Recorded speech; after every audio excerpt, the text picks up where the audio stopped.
Today, we're going to talk about something really deep and honestly, pretty tough. It's about what happens to us when we're pushed so far past our limits that our ability to feel just shuts down. We're going to unpack this idea of emotional numbness, a state that one source calls, chillingly, the death of feeling. Just let that sink in for a moment. Emotions die.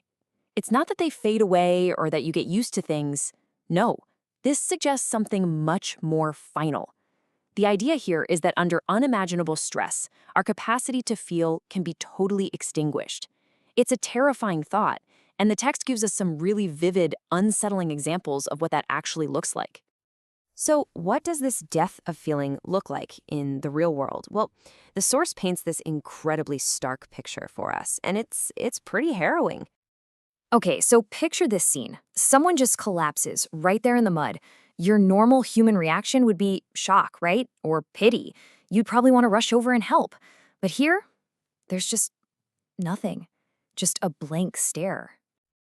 And now things get ramped up, way up. This isn't just some random person, it's a friend. And it's not an accident, it's a violent death happening right in front of them. And still, the reaction is exactly the same. And this is the part that is so crucial to understand. This isn't about being cruel or evil. It's an absence. It's like the internal wiring that's supposed to create an emotional response has been completely severed. The feeling itself is just gone. We're talking about a total shutdown here. The most basic, fundamental human emotions just vanish.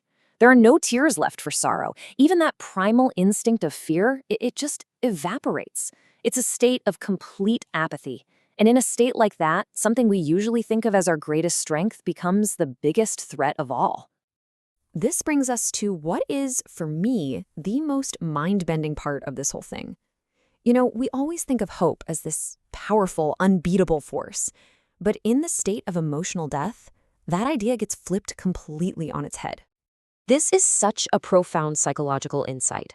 Hope, the very thing we're told to cling to, is now the enemy. But why? Well, because to hope is to feel something. It's to want a different reality. And when your current reality is that horrific, the gap between what you hope for and what you have, well, that's just another kind of torture. And that's really the question we have to wrestle with, right? In a state where any feeling is a threat, hope is the most dangerous feeling of them all. It's like a little crack in your armor that lets in a wave of pain the mind just can't handle anymore. And when we see this from the outside, we often jump to a very common but very wrong conclusion. You know, when we see this kind of profound apathy in someone, our first instinct might be to judge it, to see it as some sort of failing, like they've just given up. Is this person broken? Have they just surrendered? It's so easy to look at this from a safe distance and think it's just a collapse of their spirit. But our source material offers a completely different and I think much more powerful way to understand it. So what if we've been looking at this all wrong?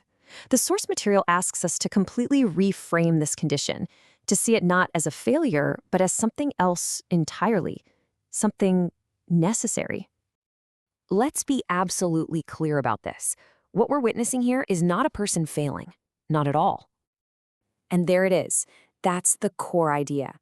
This emotional death, this numbness, it's a survival mechanism. It's the mind's last-ditch, unconscious effort to protect itself from a reality so unbearable that to actually feel it would mean shattering into a million pieces. It's literally a shield against going insane. So to wrap it all up, the key takeaway is this. We can define emotional numbness not as a lack of strength, but as a profound, if absolutely terrifying form of it. It's a protective shell the psyche builds when there are no other options left. It's a state that allows a person to physically survive when emotional survival is just no longer on the table. And that's what I want to leave you with. This whole grim journey into the death of feeling actually, paradoxically, shows us something incredible about resilience. It shows that even when we're faced with the absolute unimaginable, the human mind has one final, desperate defense to keep from completely breaking.